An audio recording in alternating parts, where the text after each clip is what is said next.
இழந்துவிட்ட மலையை வாங்க முடியுமா? இவர்கள் அள்ளி சென்ற மணலை வாங்க முடியுமா? தமிழர் உரிமை பறிக்கப்பட்ட எதையும் வாங்க முடியுமா? எது ஒன்றையும் வாங்க முடியாது. அப்ப இலவசத்தை கொடுத்து இந்த மக்களிடம் வாக்கை வரித்து ஆட்சி அதிகாரத்தில் அமர்ந்து ஆளலாம் என்ற நினைப்புதான்.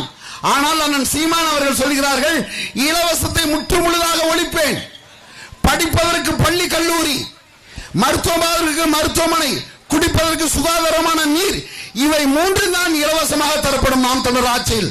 அதைத்தான் நாங்கள் அறிவுறுத்துகிறோம். அன்பான மக்களே, இந்த மூன்று கட்சிகள் திமுக, அண்ணா திமுக, ஐயா விஜயோட கட்சி, எந்த கட்சியாவது டாஸ்மார்க்கை நாங்கள் இழுத்து மூடுவோம், இந்த சாராய கடை நாங்கள் இழுத்து மூடுவோம், ஆண்டொன்றுக்கு 75,000 பெண்களின் தாலி அறுத்து குடும்பத்தில் ஒரு குடிகாரனை உருவாக்கக்கூடிய இந்த மதுக்கடை இழுத்து மூடுவோம். யாராவது இவர்கள் பேசுகிறார்களா? உங்கள் மகன் சீமான் தான் பேசுகிறார். ஏன்? அவருக்குத்தான் இந்த மண்ணை பற்றிய மக்களை பற்றிய அக்கறை ஒன்று. காரணம், இந்த மண்ணின் மகன் அண்ணன் தான். ஆனால் உங்களுக்கு அரிய வாய்ப்பு, 234 வேட்பாளர் களத்தில் நிறுத்திருக்கிறார் சீமான். 2 மாதங்களுக்கு முன்பே எல்லாரும் கூட்டணி பேரம் நடத்தி கொண்டு யாருக்கு என்ன சீட்டு, யாருக்கு என்ன நோட்டு, யாருக்கு என்ன இட ஒதுக்கீடு என்று பிரித்துக் கொண்டு பேசிக்கொண்டு இருக்கும் காலகட்டத்தில் அண்ணன் சீமான் அவர்கள் 2 மாதத்துக்கு முன்பு வேட்பாளரை அறிமுகம் செய்து தமிழ்நாடு முழுக்க சுற்றுப்பயணம் செய்து வருகிறார். 234 வேட்பாளர்கள் 233 வேட்பாளரை அண்ணன் சீமான் தேர்ந்தெடுத்தார். அண்ணன் சீமானின் முன்னோர்கள் தூக்கி சுமந்த கனவு அவரை இந்த சிவகங்கை மாவட்டத்தில் காரைக்குடி தொகுதியிலே அவரை போட்டியிட வைத்திருக்கிறது. காரணம் என்ன? இந்த மண்ணில் தான் இழந்துவிட்ட நிலத்தை மீட்டெடுத்த ஒரு பெரும் பேரரசி வேலு நாச்சியார் 1782 நிலத்தை இழந்தால் திருப்பி 1780 மீண்டும் பெற்றால் இழந்துவிட்ட தமிழன் உரிமையை பெறுவதற்காக அண்ணன் சீமான் காரைக்குடி சட்டமன்றத்திலே போட்டியிடார். அன்பான உறவுகளே, நீங்கள் அண்ணன் சீமானுக்கு விவசாய சின்னத்தில் வாக்களித்து தமிழ்நாட்டின் ஆக சிறந்த முதலமைச்சர்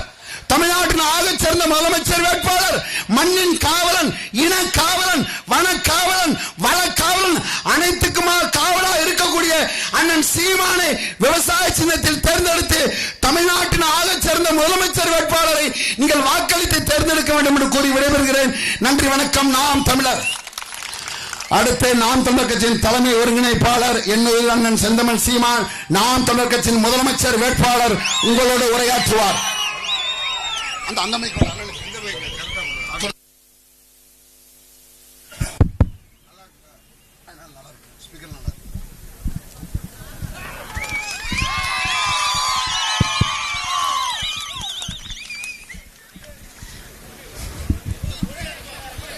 கொடியேறு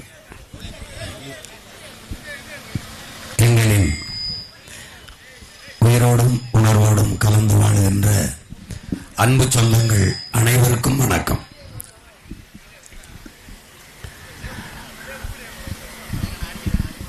நாம் நீண்ட காலமாக துன்ப துயரங்களில் துணிந்து ஏழ்மை வறுமையிலேயே ஆழ்ந்து காலமெல்லாம் உழைத்தாலும் கஷ்டப்படுகிற வாழ்க்கை, கடன் வாங்கி வாழ்கிற வாழ்க்கை, இதிலேயே துவண்டு நம் வாழ்க்கை முடிந்து விடுகிறது. எல்லா வளமும் இருந்தும் நம் நாடு ஏழ்மை வறுமையில் சிக்கி தவிக்கிறது. உலகெங்கும் பல்வேறு நாடுகளை பார்க்கிற அல்லது படிக்கிற உங்கள் பிள்ளைகள் சிறு சிறு நாடுகள் எல்லாம் ஒரு சில வளங்களை வைத்துக் கொண்டு, இப்ப குறிப்பாக கியூபா என்ற ஒரு நாடு என்றால் அது வெறும் கரும்பு மட்டும்தான் அங்கு இருக்கு. அது உலகத்தின் சர்க்கரை கிண்ணம் என்று எல்லோரும் சொல்கிறார்கள். அந்த கியூபா அந்த கரும்பு மட்டும் வைத்துக்கொண்டு அவ்வளவு செழிப்பாக தன் நாட்டு மக்களை அந்த கரும்பு அந்த சர்க்கரை பொருளாதாரத்தை வைத்துக் கொண்டு செழிப்பாக வாழ்கிறது. கல்வியை அரசே வைத்திருக்கிறது, மருத்துவத்தை அதுவே வச்சுக்கிறது, போக்குவரத்தை அதுவே, குடிநீர் விநியோகத்தை, மின் உற்பத்தி விநியோகத்தை எல்லாவற்றையும் தனியாருக்கு கொடுக்காமல் தானே வைத்துக் கொண்டு தன் நாட்டு மக்களுக்கு எல்லாவற்றையும் தரமாக கொடுக்கிறது. கியூபா. சிங்கப்பூர் என்று தெரியும், நம்ம ஊர்ல இருந்தே நிறைய பிள்ளைகள் சிங்கப்பூர் மலேசியாவில் போய் பணி செய்கிறார்கள். ரொம்ப சின்ன நாடு. நம்மளுடைய நம்ம சிவகங்கை மாவட்டம் அவ்வளவுதான் இருக்கும். மொத்தமாவே ஒரு மணி நேரத்துக்குள்ள நாட்டை சுத்தி வந்துடலாம். போய் வந்த பிள்ளைகளுக்கு தெரியலன்னா நீங்க பாத்தீங்கன்னா தெரியும். கடல் மட்டும்தான் இருக்கு, வெறும் கடல், வேற எதுவுமே கிடையாது. என் சொந்தங்களே, மரங்களை கூட கப்பல்ல ஏற்றி கொண்டு வந்து வேரோட எடுத்துட்டு வந்து நடுவார்கள், அப்படிதான். ஆனால் அந்த நாட்டை பார்த்தீங்கன்னா ஊழல் லஞ்சம் இல்ல, வெள்ளம் தேங்கி நின்று சேதம் இல்ல, மின்சார தடை இல்ல, கொலை கொள்ளை வன்புணர்வு கொலைகள், இந்த பாலியல் தொந்தரவு அதெல்லாம் இல்ல. அந்த நாட்டு இளைஞனுக்கு வேலை கொடுத்து, நம்ம நாட்டு இளைஞனுக்கு வேலை கொடுத்து, உலக நாடுகளின் இளைஞர்களுக்கெல்லாம் வேலை கொடுத்து, ஒரு சின்ன நாடு கல்வியில தரத்துல 3வது இடத்துல இருக்கு. உலகத்தில் இத்தனை நாடுகள் இருக்கு, கல்வி தரத்துல ஒரு சின்ன நாடு 3வது இடத்துல இருக்கு. நம்ம நாடு இதுல எந்த தரத்திலும் இல்லை. அப்போ ஒரு நாடு, அந்த நாடு ஏன் அவ்வளவு நல்லா இருக்குன்னா, ஒரு தலைவன் வந்தான், லீ குவான் யூன்னு. அவன் பாத்துங்க, வெள்ளைக்காரன் நம்மளை அடிமைப்படுத்தி ஆண்ட போது இந்த மலேசியா சிங்கப்பூர் இந்த நிலப்பரப்பை அன்டச்சபிலிட்டி சிட்டிஸ்னு வச்சிருந்தான், தீண்டப்படாத நகரங்கள்னு. இன்னைக்கு எல்லாரும் ஜாய்ஃபுல் சிங்கப்பூர், கலர்ஃபுல் மலேசியான்னு பாடுறான். அவ்வளவு செழிப்பான நாடாக மாத்தினான் என்றால் ஒரு தலைவனின் கனவு.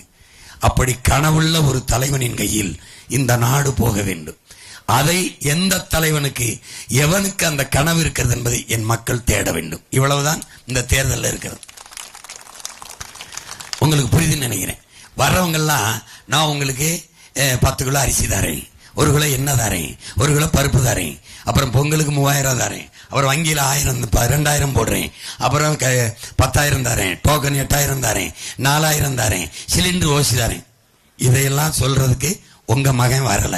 இதையெல்லாம் தரமாட்டேன். ஏன்னா இது மாதிரி ஒரு கேடுகட்ட ஆட்சி ஒண்ணும் கிடையாது.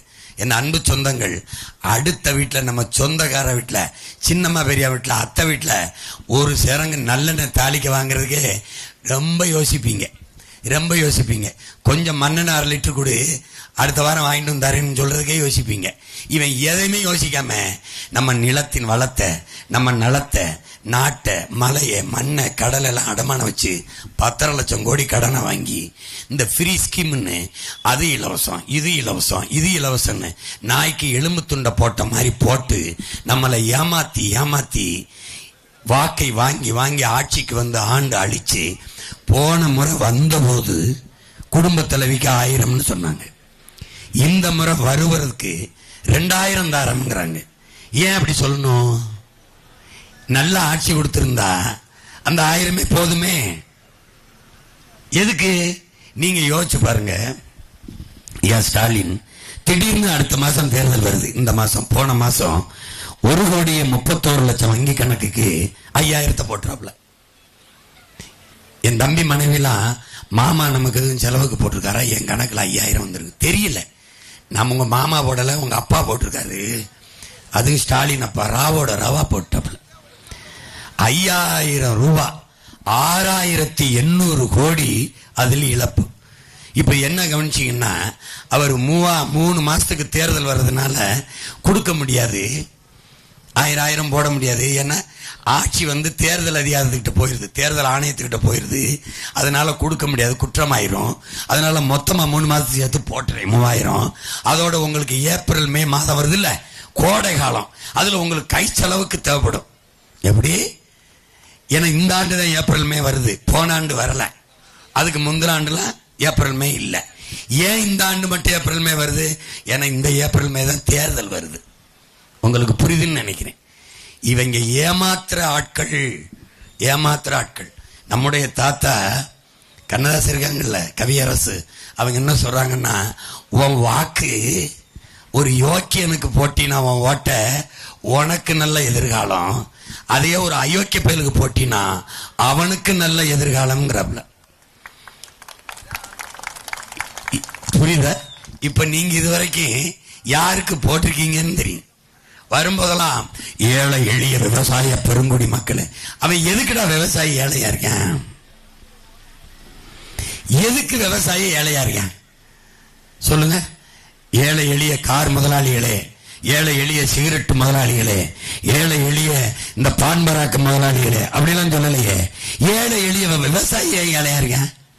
நீ பான் பராக் போடாம இருக்க முடியும், சிகரெட்டு பிடிக்காம இருக்க முடியும், பீடி பிடிக்காம இருக்க முடியும், கார் இல்லாம இருக்க முடியும், செல்போன் இல்லாம இருக்க முடியும், டிவி பார்க்காம இருக்க முடியும், ஏசி இல்லாம வாழ்ந்துட முடியும், ஃபேன் இல்லாம வாழ்ந்துட முடியும்.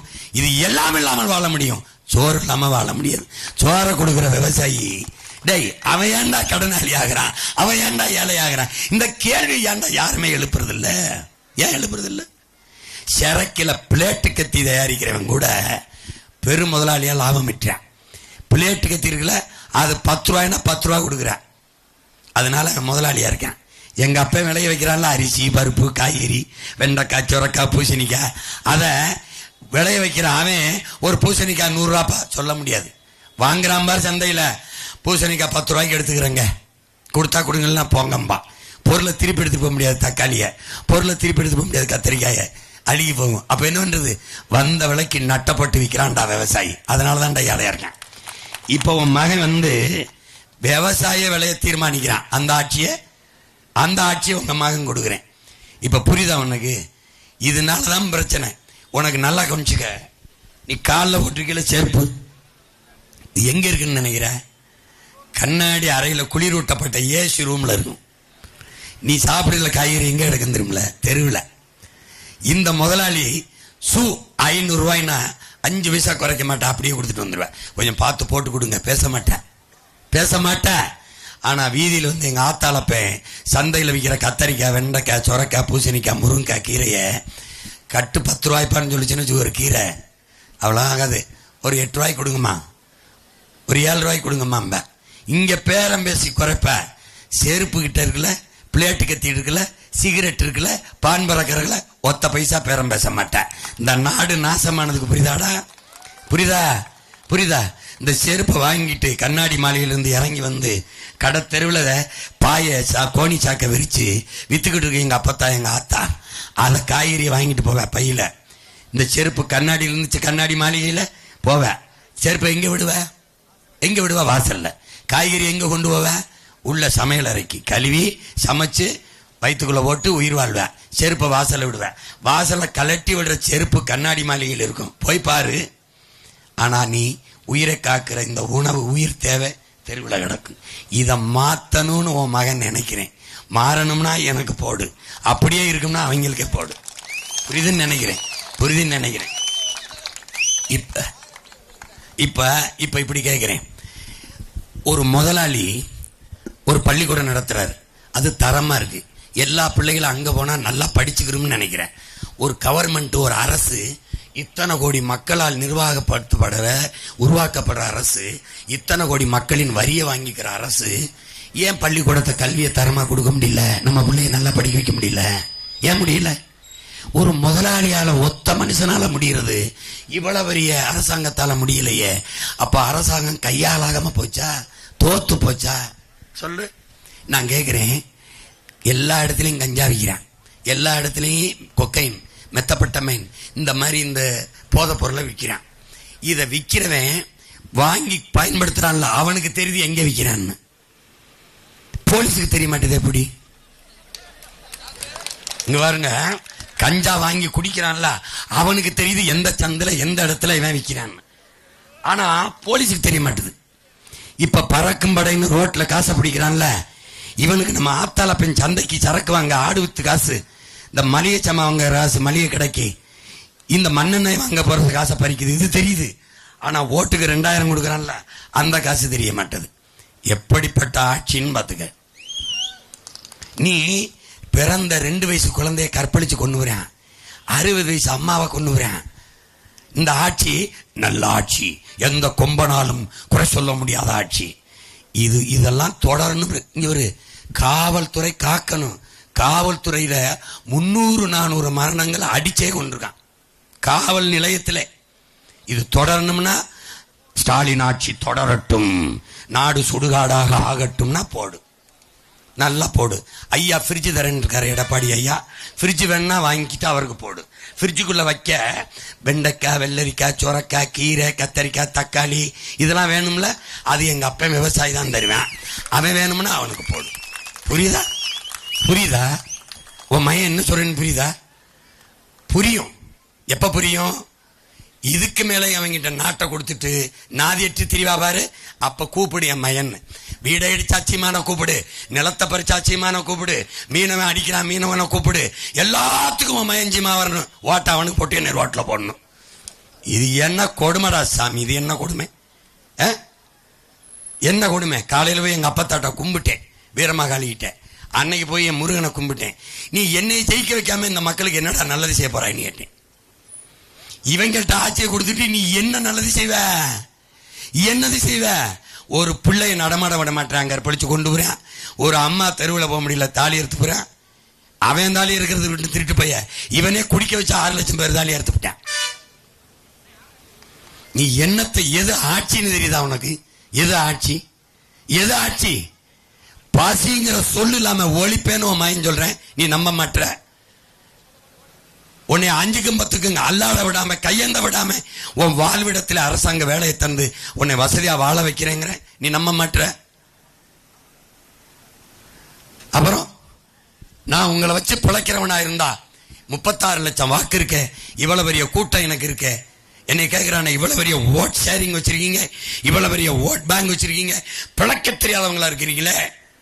என் வீட்டில் வந்து பேசுறாப்புல, எத்தனை நாளைக்கு வாடகை வீட்டில் இருப்பிய, அந்த பிள்ளைய கட்டிட்டு வந்து உங்க மனைவி பார்க்குற காதலோட ஒரு தோடு இல்லாம அன்னைக்கு தெரியுது. அது எப்படி இருப்பிய, பிழைக்கிறது நீங்க நல்லா இருக்கணுமா? நான் நல்லா இருப்பேன், நாடு மக்களும் நாசமா போயிருவாங்க, பரவாயில்லையான்னு கேட்டேன், போயிட்டாங்க.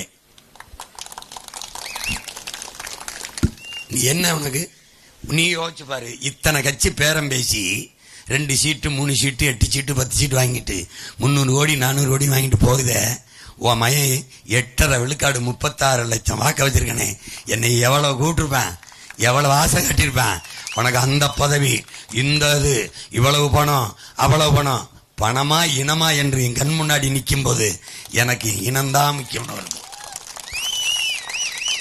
புரியுதுன்னு நினைக்கிறேன். உன் மகன் ஒரு நாளைக்கு எத்தனை மணி நேரம் தூங்குவேன்னு நினைக்கிறேன்? நான் 2 மணி நேரம் தூங்கிட்டா அதிகபட்சம்.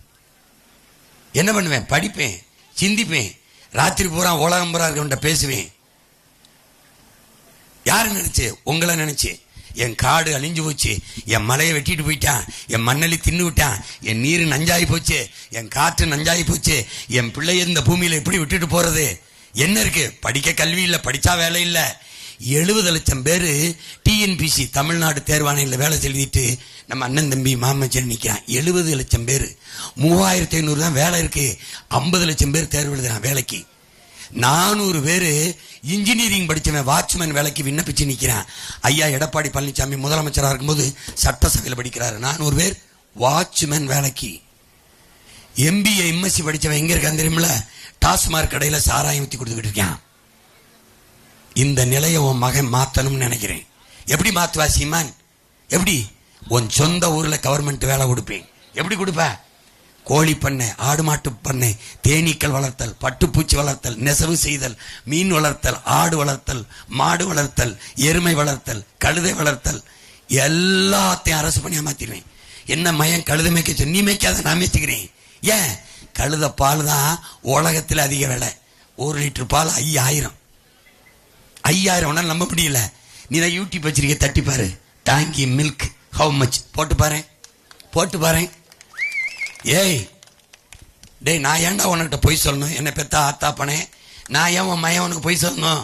நான் வாக்கை ஏச்சு பறிக்கணும் வந்தா நான் தான் வீட்டுக்கு ஒரு ஹெலிகாப்டர் தரேன்னு சொல்லியிருக்க மாட்டேனா? சொல்லியிருக்க மாட்டேனா? சொல்லு சொல்லு. 50 1 கிலோ தங்கம் தரேன். நான் இப்ப சொல்றேன்டா, டேய் ஒவ்வொரு வீட்டுக்கும் 1 கிலோ தங்கம்டா, 1 கோடி பணம், 1 கோடி பணம். எங்க இருந்து கொடுப்பேன்? இவனெல்லாம் இங்க இருந்து கொடுக்குறானா? அங்க இருந்து. எப்படி இருக்கு? உன்னால நம்ப முடியல. சிரிப்பு வருதுல, கேவலமா. நான் கேட்டேன் இங்க வரு. டேய், மான மரியாதையை மறைச்சு கட்ட வேட்டி சேலை கொடுத்துட்டேன், வயிற்றுக்கு அரிசி கொடுத்துட்டேன், பருப்பு கொடுத்துட்டேன், எண்ணெய் கொடுத்துட்டேன், எல்லாம் கொடுத்துட்டேன். வெக்கம் இல்லாம வாங்கிட்டான். ஓட்டுக்கு 1000 2000 கொடுத்துட்டான். மதிப்புமிக்க உரிமையை வித்துட்டான். தாலிக்கு தங்கம் கொடுத்துட்டான். அப்புறம் என்ன கொடுக்குறேன்? மிக்சி, கிரைண்டரு, ஃபேனு, டிவி, அதுக்கப்புறம் ஃப்ரிட்ஜ் எல்லாம் வந்துருச்சு. அப்புறம் என்ன வந்துருவாருன்னு எல்லாம் வந்துருச்சு. அப்புறம் ஒவ்வொரு தலைமையும் பிறந்த நாளைக்கு பொண்டாட்டி ஏற்றி வைக்கிறான் இலவசமா. திருமணம், இலவச திருமணம். 70 வயசுல 70 ஜோடிக்கு.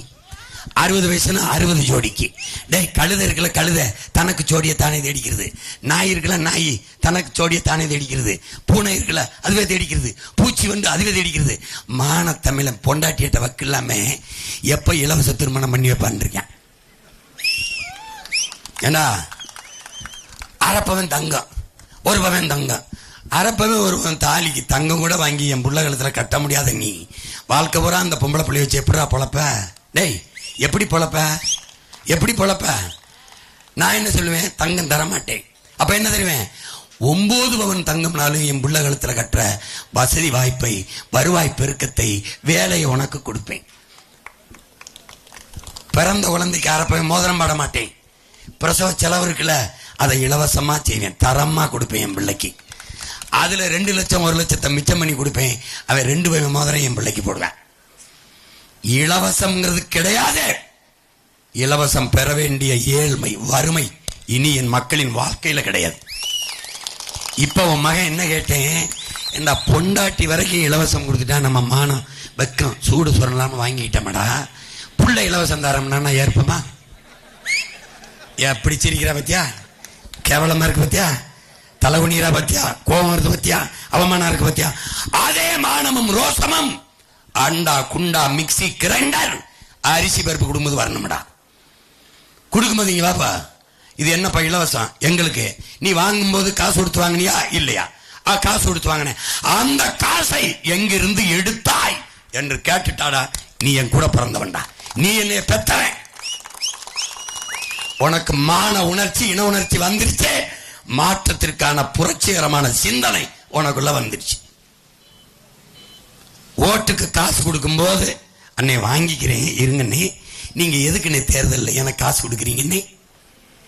எதுக்குண்ணே நீங்க ஏன் தேர்தலில் நிக்கிறீங்க? எங்களுக்கு சேவை செய்ய. எனக்கு சேவை செய்ய எதுக்குண்ணே காசு கொடுக்குறீங்க? இதை ஒரு தடவை கேளு, என்ன பதில் சொல்றாருன்னு பாரு. யார்ட்டாவது கேளு. உனக்கு சேவை செய்ய நான் ஏன்டா காசு தரணும்? உனக்கு சேவை செய்ய நான் எங்க காசு தரணும்? நீ தான் என்கிட்ட கொடுக்குறியே. கரண்டுக்கு காசு கொடுத்துற, தண்ணிக்கு காசு கொடுத்துற, ரோட்டுக்கு காசு கொடுத்துற, வீட்டுக்கு வரி கொடுத்துற, கல்விக்கு காசு கொடுத்துற, மெடிக்கலுக்கு, எஜுகேஷனுக்கு, எல்லாத்துக்கும் டாக்ஸ் இருக்கு, எல்லாத்துக்கும் நீ வரியை கொடுத்துற. இந்த வரியை வாங்கி என்னன்னா என் தம்பிகளே, என் தங்கைகளே, என் பெற்றோர்களே, உன் மகன் எனக்கு நானே பள்ளிக்கூடம் கட்டி படிச்சுக்கிற முடியாது, எனக்கு நானே மின்சாரத்தை உற்பத்தி பண்ணிக்கிற முடியாது, எனக்கு நானே ரோட போட்டு போய்க்கிற முடியாது. புரியுதா? அப்ப இதையெல்லாம் செய்யறதுக்கு பொதுவா ஒரு அமைப்பை உருவாக்குறோம். எனக்கு, உனக்கு, நம்ம அப்பாவுக்கு, சித்தப்பாவுக்கு, பிள்ளைகளுக்கு எல்லாருக்கும் கொடுக்க ஒரு அமைப்பு தேவைப்படுது. அந்த அமைப்புக்கு பேர் அரசு. அந்த அரசுக்கு ஏழை, பணக்காரன், உயர்ந்தவன், தாழ்ந்தவன் எல்லாமே ஒரு வரியை கொடுத்துறோம். இந்த வரியை வாங்கி வச்சுக்கிட்டு மக்களுக்கு நலத்திட்டமா எஜுகேஷன், கல்வி, மெடிக்கல், மருத்துவம், குடிநீர், வாட்டர், ட்ரிங்கிங் வாட்டர், தண்ணி, எலக்ட்ரிசிட்டி, மின்சாரம், டிரான்ஸ்போர்ட், ரோடு அண்ட் டிரான்ஸ்போர்ட், இப்படி பிரிச்சு பொதுமையா சேவை சர்வீஸ் பண்றதுக்கு தான் கவர்மெண்ட் அரசு. இதை செய்யறதுக்கு தானே அரசு. இதை செய்யாம ரோடு தனியார் முதலாளி, மின்சாரம் முதலாளி கொடுப்பாரு, தண்ணி அப்போலோ, கின்லே, மினரல்.